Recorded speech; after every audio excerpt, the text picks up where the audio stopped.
S ಸ್ನೇಹಿತರೆ, ಇವತ್ತು ಕಾಂಗ್ರೆಸ್ ಜಂತರ್ ಮಂತರ್ನಲ್ಲಿ ಒಂದು ಸಭೆಯನ್ನ ಮಾಡ್ತಿದೆ, ಪ್ರತಿಭಟನೆಯನ್ನ ಮಾಡ್ತಾ ಇದೆ ಬಿಜೆಪಿಯ ವಿರುದ್ಧ. ಆದರೂ ಕೂಡ ತೆರಿಗೆಯ ವಿಚಾರವಾಗಿ ನನ್ನ ತೆರಿಗೆ ನನ್ನ ಹಕ್ಕು ಎನ್ನುವಂತಹ ಹೋರಾಟವನ್ನ ಇದೀಗ ಶುರು ಮಾಡಿದ್ದು ಭಾರಿ ಸದ್ದನ್ನೇ ಮಾಡ್ತಾ ಇದೆ. ಇದರ ನಡುವೆ ಒಂದು ವಿಶೇಷವಾದ ಸುದ್ದಿ ಏನಪ್ಪಾ ಅಂದ್ರೆ ಅದು ಕೂಡ ಸೆಂಟರ್ ಆಫ್ ಅಟ್ರಾಕ್ಷನ್ ಆಗಿದ್ದು ಲಕ್ಷ್ಮಣ್ ಸವದಿ. ಎಸ್ ಸ್ನೇಹಿತರೆ, ಇಲ್ಲಿಯವರೆಗೂ ಊಹಾಪೋಹಗಳು ಸಿಕ್ಕಾಪಟ್ಟೆ ಹೊರದಾಡ್ತಾ ಇದ್ವು.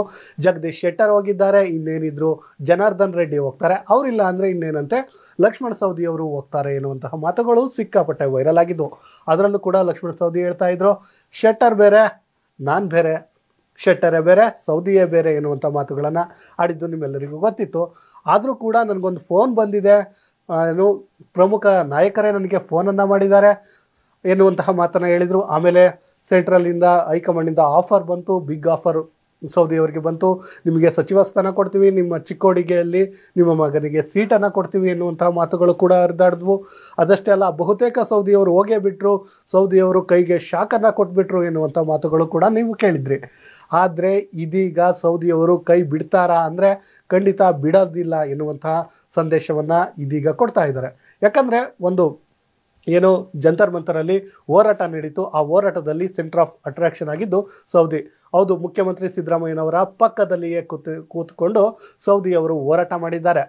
ಹೌದು ಸ್ನೇಹಿತರೆ, ಒಂದು ವೇಳೆ ಅಂದರೆ ಇತ್ತೀಚೆಗೆ ನಿಮಗೆ ಗೊತ್ತಿರಬಹುದು, ಈ ಗ್ಯಾರಂಟಿ ಯೋಜನೆ ಏನಿತ್ತು ಬೆಳಗಾವಿಯಲ್ಲಿ ನಡೆದಾಗ ಸೌದಿಯವರು ಹೋಗಿಲ್ಲ ಎನ್ನುವಂತಹ ಕಾರಣಕ್ಕೆ ಹಲವು ವಿವಾದಗಳು ಸೃಷ್ಟಿಯಾಗಿದ್ವು. ಅಂದರೆ ಗ್ಯಾರಂಟಿ ಯೋಜನೆಗೆ ಹೋಗಿಲ್ಲ, ಸೊ ಇನ್ನೇನು ಬಿಜೆಪಿಗೆ ಬರ್ತಾರೆ, ಆಗಲೇ ಪ್ಲಾನ್ ಕೂಡ ರೆಡಿ ಆಗಿದೆ, ಬಾಗಲಕೋಟೆಯಲ್ಲಿ ಸೀಟ್ ಕೂಡ ಹಂಚಿಕೆ ಆಗಿದೆ ಎನ್ನುವಂಥ ಮಾತುಗಳನ್ನು ಕೂಡ ಹರಿದಾಡಿದ್ದು ನೀವು ಗೊತ್ತಿರಬಹುದು. ಹೌದು ಸ್ವಾಮಿ, ಇದೀಗ ಅವರು ಏನು ಗ್ಯಾರಂಟಿ ಯೋಜನೆಗೆ ಹೋಗಿಲ್ಲ, ಆದರೆ ಬಿಜೆಪಿಯ ವಿರುದ್ಧ ಪ್ರತಿಭಟನೆಗೆ ಡೆಲ್ಲಿಗೆ ಹೋಗಿದ್ದಾರೆ. ಸೊ ಈ ಮೂಲಕ ಅವರು ಒಂದು ಸಂದೇಶವನ್ನು ಕೊಡ್ತಾ ಇದ್ದಾರೆ. ಏನಂತ ಸಂದೇಶವನ್ನು ಕೊಡ್ತಾ ಇದ್ದಾರೆ ಅಂದರೆ, ನಾನು ಕಾಂಗ್ರೆಸ್ನೊಂದಿಗೆ ಇದ್ದೇನೆ, ನಾನು ಕಾಂಗ್ರೆಸ್ಸನ್ನು ಬಿಡೋದಿಲ್ಲ ಎನ್ನುವಂಥ ಮಾತನ್ನು ಹೇಳ್ತಿದ್ದಾರೆ.